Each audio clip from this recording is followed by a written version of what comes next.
Bismillahirrahmanirrahim. Assalamualaikum warahmatullahi wabarakatuh. Kita bertemu kembali dalam sebuah video reaksi yang akan kita buat kali ini, yaitu mereaksi sebuah video yang dirilis oleh sebuah channel bernama Komunitas Kiai atau IKIM. Ya, video ini dengan judul Agama Menakutkan versus Agama Ketakutan. Nah, ini kemudian di sana ada Ustadz Kainama yang jadi framing juga. Saudara-saudara sekalian, kaum muslimin yang berbahagia, para penonton, kali ini kita mau membuat sebuah video reaction yang mencerdaskan. Ya, kalau saya melihat channel ini katanya Komunitas Kiai, saya lebih condong atau lebih cenderung mengatakan channel ini adalah komunitas kafir. Ya, kita mengatakan kafir ini adalah perilaku. Ya, saudara-saudara sekalian, ya, Al-Quran telah mengatakan bahwa manusia yang ingkar itu adalah kafir. Ya, manusia yang ingkar terhadap hukum Allah itu adalah kafir. Manusia yang menyembah atau menyekutukan Allah itu disebut musyrik. Jadi kita tidak menggunakan label-label agama, ya, kita tidak memakai label agama A, agama B, agama C, enggak. Kita tetap menggunakan label personal. Dia sebagai apa? Musyrikah atau munafikkah, atau dia sebagai orang yang lebih dari hina daripada itu, saudara-saudara sekalian, ya. Jadi dalam video yang ditayangkan kali ini kita melihat bahwa adalah tujuannya tidak lain untuk membangun image negatif terhadap ajaran Islam. Nah, ini ya, ajaran baginda Rasulullah. Ini yang saya lihat banyak tokoh-tokohnya udah kita kenal ini. Ini siapapun udah kenal ini, memang tokoh agak sinting juga ini, ya. Jadi kita maklum aja lah. Cuman kita nggak mau menyerang pribadi, tapi kita mau menyerang daripada ilmu atau konten atau pembicaraan yang disampaikan. Kita akan buka manusia yang di kumpulan ini manusia cerdas atau manusia bodoh. Ini kita lihat, ya, saudara-saudara, ya. Dia menggunakan pola mengumpul daripada video-video para ulama, tokoh-tokoh yang membuat pernyataan. Dia membuat, kemudian memframing bahwa ajaran Islam itu sesat, ajaran itu keras, ajaran Islam itu ketakutan, menakutkan. Ini yang jadi framing sebenarnya, ya. Ini yang menjadi framing. Kita sudah tahu lah maksud dan tujuan daripada video ini, kita sudah tahu, kita paham lah. Ini menjual diri lah, ya, kepada kelompok-kelompok kafir yang ada di sekitar dia, ya, dengan harapan ini mendapat sesuatu hal, ya. Nah, saudara-saudara sekalian, ini lagu lama lah, ya, tapi kita perlu meluruskan apa yang dikatakannya dalam video ini. Kita mau membuat secara analogis, yang logis dan penuh matematis. Jadi bukan kita emosional. Jadi video ini kita buat di dalam beberapa tahap atau dalam beberapa episode. Ini episode yang pertama, kita mau menanggapi masalah clipping video. Kalaulah clipping video yang dia tampilkan ini dia framing, ya, dia framing bahwa ajaran Islam itu adalah ajaran yang keras, yang teroris, yang tidak apa dan sebagainya. Kita akan tampilkan juga sebuah video yang bagaimana komunitas dia, orang-orang kafir itu, sesama orang kafir sendiri pun saling bersih makanan. Saling bersih makanan, saling beraniaya. Nah, anehnya orang-orang kafir ini nanti minta tolongnya kepada umat Islam, bergabung kepada umat Islam. Ya, ini ada satu kejadian baru-baru ini, ya. Baru-baru ini satu kejadian, ada sebuah channel namanya Putri Sion, ya, Putri Sion. Ini Putri Sion ini seorang debater ya, dari para kafir ya, kelompok dia itu ya. Kemudian ada seorang yang mengatakan dia murtadin, katanya murtad gitu ya, murtadin, namanya kiai juga, ini kiai murtad. Nah, si Putri Sion ini, singkat ceritanya diajak berhubungan intim sama si kiai murtad ini ya. Maka terjadilah hubungan intim di sebuah hotel. Dan anehnya ya, si kiai murtad ini memfoto si Putri Sion dalam keadaan yang tidak pantas, tidak wajar. Nah, inilah yang membuat ribut, diuploadnya pula ke dalam channel dalam channel kafir yang lainnya, dan ini direspon oleh channel kafir yang lainnya ini, dan justru mendukung si kiai murtad ini. Sakit hatilah si punya channel ini ya. Maka dia bergabung dalam sebuah channel Islam, curhat di sana, dan akhirnya mereka lebih percaya kepada orang Islam daripada komunitas dia yang kafir tadi. Baiklah, untuk mempersingkat waktu dan kita menghemat waktu, kita akan putarkan video-video berikut ini dan perbandingan yang akan kita buat siapa sebenarnya orang kafir itu ya. Jadi mari sama-sama kita saksikan.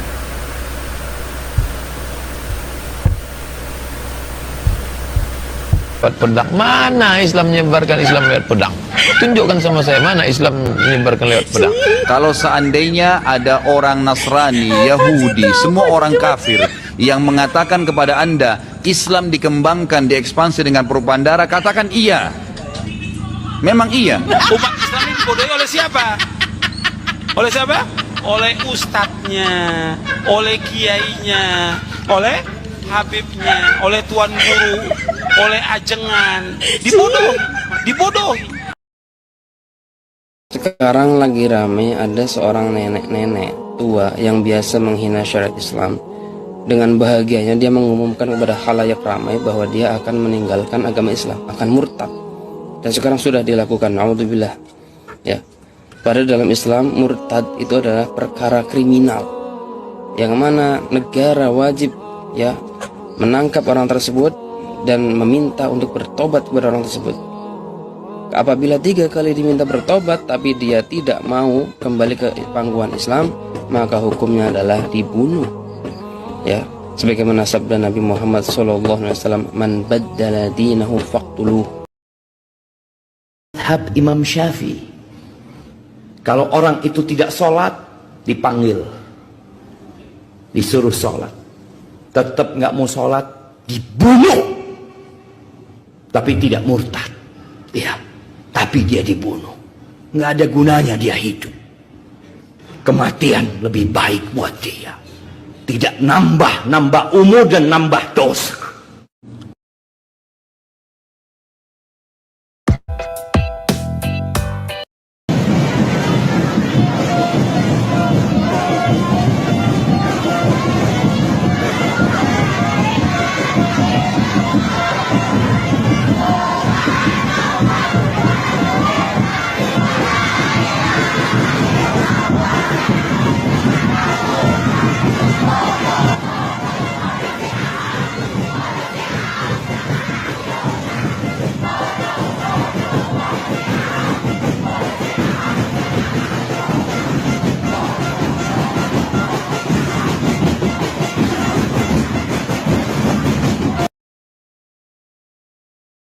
Hukumnya orang yang menghina Nabi. Nah, jawabannya ulama udah sepakat, udah ijma. Saya nggak bisa ubah. Jawabannya dihukum mati. Jadi kalau Indonesia ini pakai hukum Islam, ada pengadilan syariat, itu yang menghina Nabi diadili sampai tuntas, dibuktikan kesalahannya, kemudian dihukum mati. Jika saya membunuh orang yang menghina Nabi SAW, kalau kita kembali ke dalil boleh. Nabi SAW pernah menyuruh para sahabat membunuh Ka'ab bin Ashraf. Baca dalam riwayat Bukhari. Kenapa? Ka'ab bin Ashraf ini selalu menghina Nabi SAW, selalu menghina Nabi. Apa kata Nabi SAW? Siapa yang mau bunuh orang ini buat saya? Ponakannya Ka'ab mengatakan saya. Lalu pergilah mereka lalu menyelesaikan 3-4 orang pergi membunuh Ka'ab bin Ashraf. Waktu mati pimpinan yang jahat ini, semua pengikutnya dari orang Yahudi yang tadi mencaci Nabi SAW ketakutan, berhenti, redam. Karena kepalanya sudah mati. Itu banyak contoh berhubungan dengan masalah itu. Ini bukan saya ajar anda ini supaya keluar dari masjid ini lalu berperang, bukan. Tapi kita harus ya adil, proporsional kita di sini. Artinya kalau memang saatnya membela agama, ya membela agama. Gitu kan? Jangan tetap saja di negara. Orang Islam ini susah diajak bernegara. Susah. Orang Islam ini paling gampang diajak memberontak. Orang Islam itu kan baca Al-Quran. Al-Quran itu imamuna. Dalam Islam itu Al-Quran adalah imamku. Jadi kalau orang Islam itu baca Al-Quran, itu seperti mendapat perintah langsung. Dan dia nggak mau ada negara yang menjembatani ini. Nggak gampang itu ngajak orang Islam masuk negara. Wa qatiluhum hatta la takuna fitnah. Kalau Qurannya bilang begitu, dan perangilah mereka sampai nggak ada fitnah. Perang orang itu. Berat orang Islam ini diajak untuk menerima negara. Nah, Contoh, supaya jangan kaget, cepet contoh, supaya jangan kaget. Negara Afghanistan, dengar. Suka lihat di TV, lihat berita.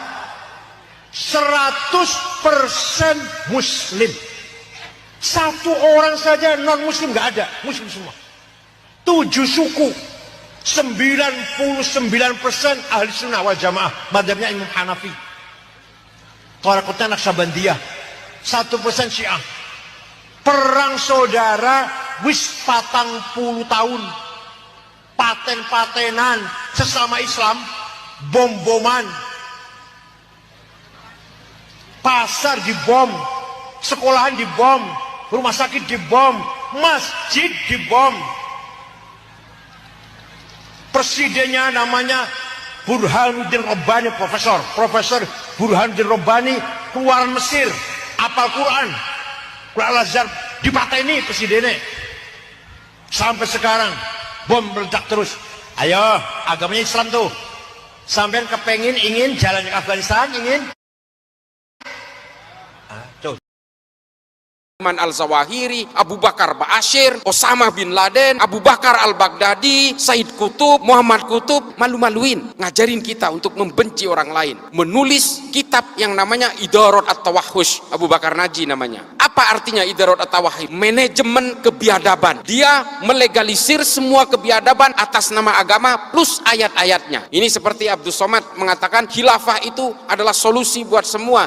Dia membawakan hadis yang ditulis oleh Imam Al-Hakim, lalu kemudian disohhikan oleh Az-Zahabi. Ini kan kitab-kitab kontroversial, jangan diberikan kepada umat. Sanadnya tidak diberikan, seolah-olah ini soheh. Yang mensohehkan itu adalah Az-Zahabi. Sementara Imam Al-Hakim, nama kitabnya itu Al-Mustadrak Alal As-Sohihain. Ini adalah kitab kontroversi karena ditulis oleh Imam Al-Hakim dalam keadaan pikun. Ini loh, kayak gini-gini ini nggak dihantarkan, tapi hadis ini seolah-olah existence, dan ini seolah-olah berlaku bagi seluruh umat beragama di dunia ini. Kristen karena dia sudah menyelesaikan dengan berbagai perjanjian itu, berhasil mengakhiri berbagai konflik di antara sesama pemeluk keimanan itu. Ya mohon maaf, jangan salahkan saya meskipun saya Islam, wallahi saya Islam. Tapi orang Kristen berhasil sadar dengan permusuhan-permusuhan ini sehingga mereka membuat perjanjian di antara mereka. Ada nggak orang Kristen dan Katolik saling tebas hari ini? Nah, itulah saudara sekalian clipping-clipping video dari para ustadz ulama kita yang mungkin ya mereka melakukan pengajaran, dan para kafirun ini sudah menyimpulkan bahwa Islam itu agama jahat. Karena kita lihat jawaban langsung dari para kelompok-kelompok kafir itu, siapa sebenarnya mereka. Kalaulah pernyataan tadi benar, maka video-video yang akan kita tampilkan ini tidak akan terjadi. Ya, tapi ini adalah pelajaran untuk kita semua, baik itu orang kafir maupun orang muslim. Marilah kita simak. Lina Wijaya di kita tuh tersirat. Ini ada apa sebenarnya dengan internal apologet Kristen denom TikTok ini gitu? Kenapa dua wanita ini itu yang bersama-sama kok dirundung habis-habisan gitu? Yang pertama pasti Lina Wijaya ya case-nya itu. Kemudian yang kedua Putri Sion gitu. Kok segininya pria-pria di sana? Nah, terutama kalau Lina Wijaya masih inilah ya, masih nggak ada mengarah ke pelecehan seksual gitu. Nah ini udah udah korban kekerasan seks ini Putri Sion. Korban kekerasan seks gitu. Lalu kemudian udah gitu nggak berhenti di sana, dihajar juga pakai, itu jatuhnya pemerasan ya kalau kayak gitu ya. Itu gini ya, saya kasih tahu dasarnya teman-teman. Mohon maaf ya Putri Sion ya, sebelumnya saya bicara. Ketika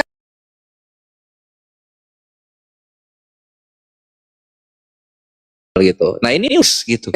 tahu di check in, sebenarnya perkara tidur bersama tidak bisa diperkarakan karena itu dilakukan dengan sadar. Perkara Anda dicekokin atau tidak itu pun juga tidak bisa karena Anda datang ke situ atas undangan dan melakukannya secara sadar. Itu dulu sampai situ. Tetapi yang dibatasi adalah ketika Anda dalam keadaan benar-benar tidak sadar, dalam hal ini tidur mungkin atau kelelahan ya, mohon maaf, lalu Anda diambil foto bugilnya tanpa izin apalagi tanpa sepengetahuan. Nah, batasan delik itu dari situ aja. Itu karena biasanya orang yang mengambil foto seperti itu tanpa izin atau tanpa sepengetahuan memiliki motif-motif pemerasan. Itu pasti. Pemerasan tidak selalu duit teman-teman. Bisa jadi ada kasus yang misalnya Putri Sion yang bisa selesaikan, dia peras supaya kasus diselesaikan. Ya, atau misalnya supaya ditemani tidur lagi. Akhirnya dia pemerasannya pemerasan seksual. Itu ujung-ujungnya ke situ sih. Silakan. Itu dalam pemahaman saya. Nah iya, kalau misalnya bisa ujung ke situ, ini tinggal dari pihak korbannya Putri Sion.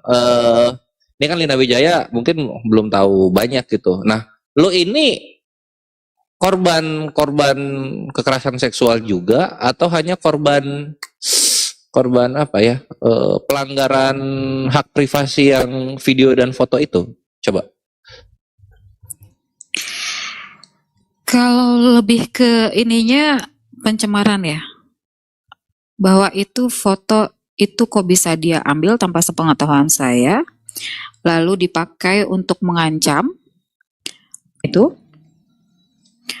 mungkin posisi dia terancam sama uminya, dia mengancam saya dengan memakai itu dan itu dia lakukan sehari setelah dia mengancam. Ya, saya boleh tektokan tanya jawab nggak sama Putri Sion teman-teman? Iya, sok lanjut. Oke, gini, Mbak. Sebentar Mbak Lina. Tetapi ini kan mungkin ada yang belum di room sebelumnya. Ini saya bukan sedang ingin memblow up sesuatu, tetapi saya sedang mau meluruskan, mengklarifikasi segala sesuatu yang udah ada tuh di YouTube ya. Kejadian tentang yang terjadi, yang justru itu ada sangkut pautnya sama saya gitu. Jadi bukan hendak menjelek-jelekan tujuannya, tetapi ini saya mau mengklarifikasi apa yang terjadi gitu.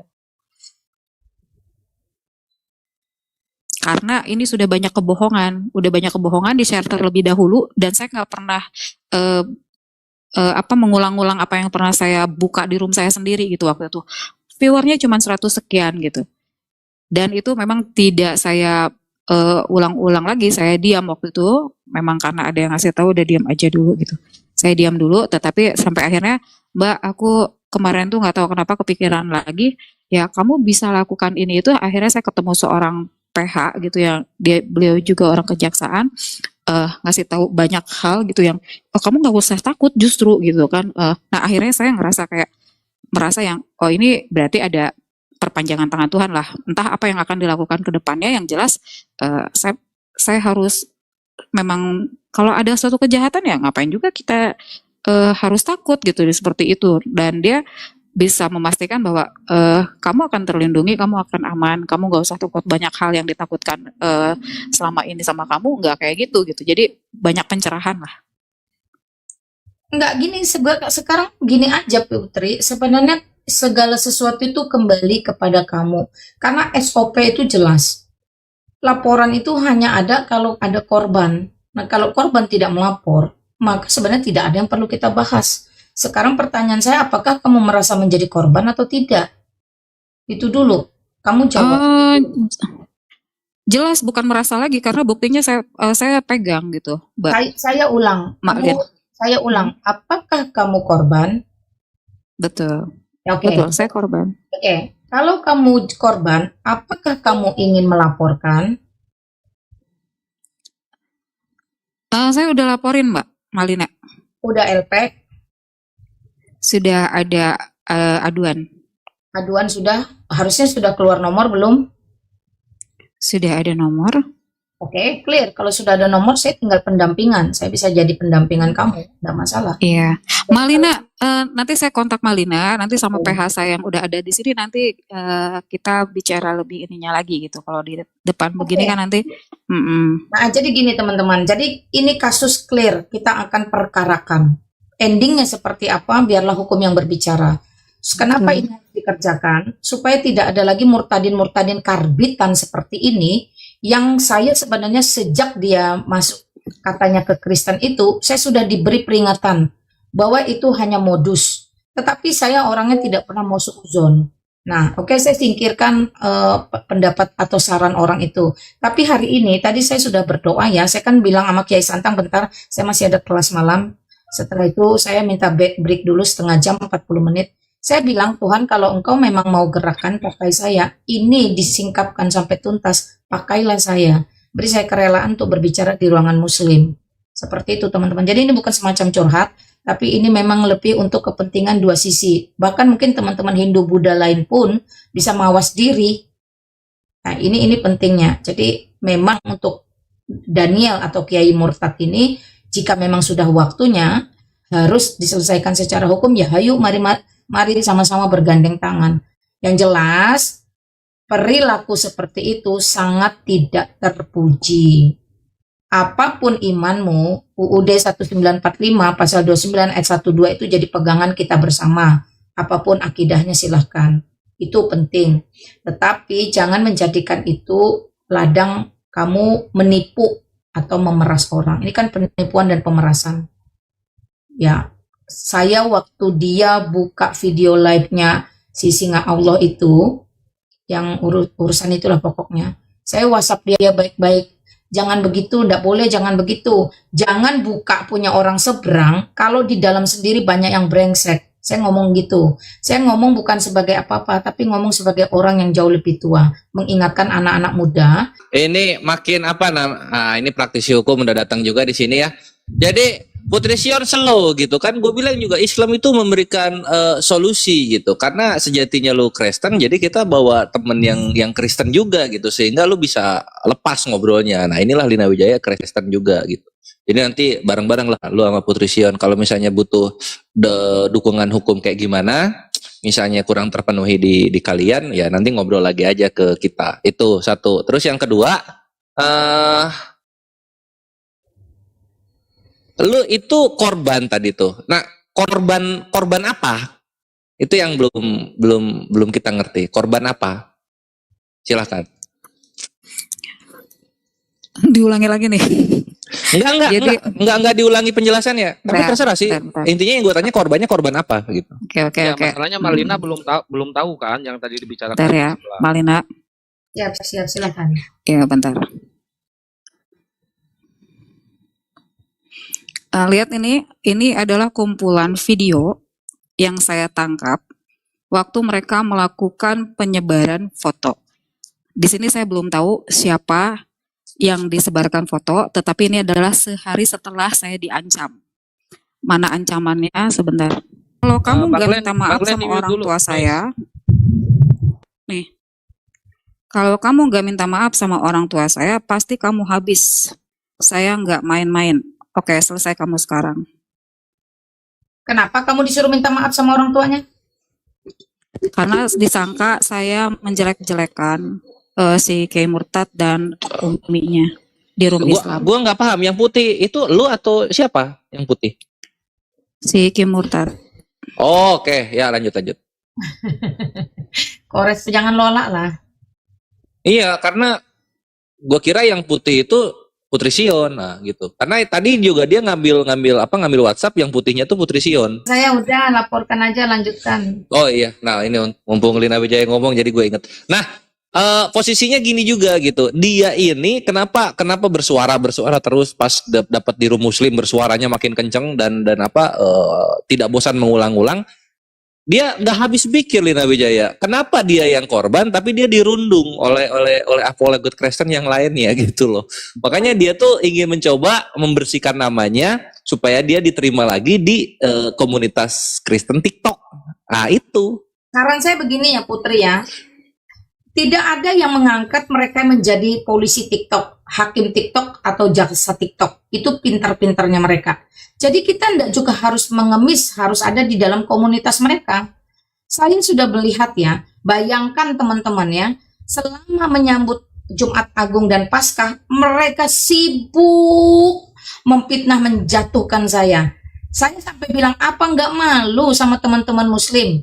Mereka menjaga bulan puasanya untuk tidak berbenturan satu dengan yang lain. Lah ini ngaku pendeta, ngaku apologet, ngaku penginjil, menjelekkan orang Kristen yang notabene tidak sanggup dibuktikan.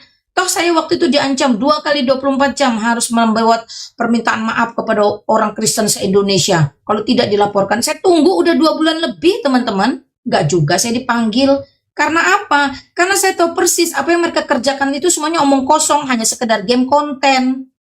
Nah, maka itulah tadi kawan-kawan sekalian